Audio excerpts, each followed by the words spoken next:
I stopped my anxiety and cleared my mind using 6 scientific steps, and it's generally some of the things that I recommend to my own patients in clinic as a certified advanced clinical practitioner. So I want you to do this straight away. Put your tongue towards the bottom of your mouth and keep it still for at least 10 seconds. And if you feel even a tiny drop in mental noise, then this is the video for you, because we're going to go through all these techniques in detail to really help. And stay with me to the end, because step 6 is the one that really makes our body settle down properly. Okay, so first, keep the tongue still. And here's exactly what you do. You keep your lips closed, teeth slightly apart, and tongue resting on the bottom of your mouth. It's basically got to be just behind your lower teeth.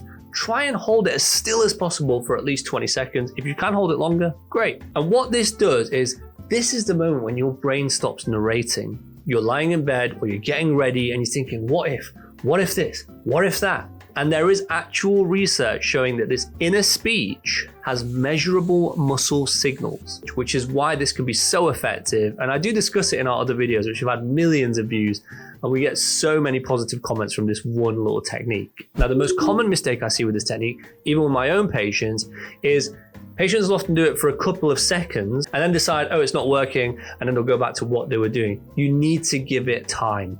So the next thing I want everyone to do to help calm down anxiety is what we call an attention switch. So again, you're going to keep your tongue still, like I mentioned earlier, but I want you to do this. Pick one object in the room. It could be a door handle, it could be a mug, it could be a lamp, and stare at one detail for about 10 seconds, and then shift your focus onto that next object. And what we're doing here is, for a moment, we are latching your anxiety onto that one thought, so it won't let go.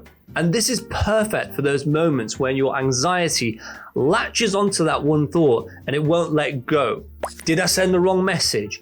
Am I going to be able to do this? Is it going to be too busy today? All these thoughts that you're having. And there is research that shows attention training approaches can actually help reduce worry in people. And again, I've shared that on screen for you. And just a tiny clinician tip as well. If your mind does keep snapping back, that is normal.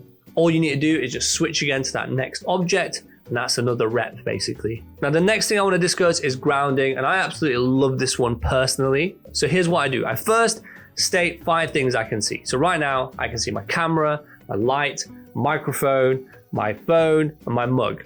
Next, I say 4 things I can feel. So I can feel the chair on my legs. I can feel my feet on the floor. I can feel my white coat touching my skin. And also I can feel my chain actually just dangling on my chest right now.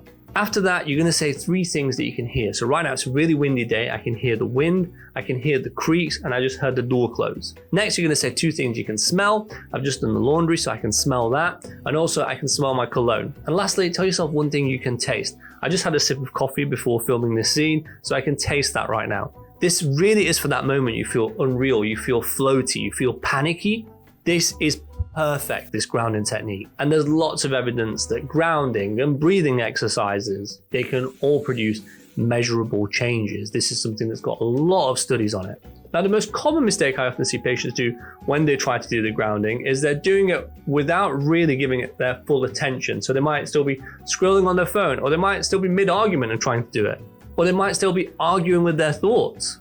You've really got to stop everything you're doing in order to do this properly. Now, the next thing we're going to do is release tension. Here's what you do. I want you to clench your fists for 5 seconds and then release.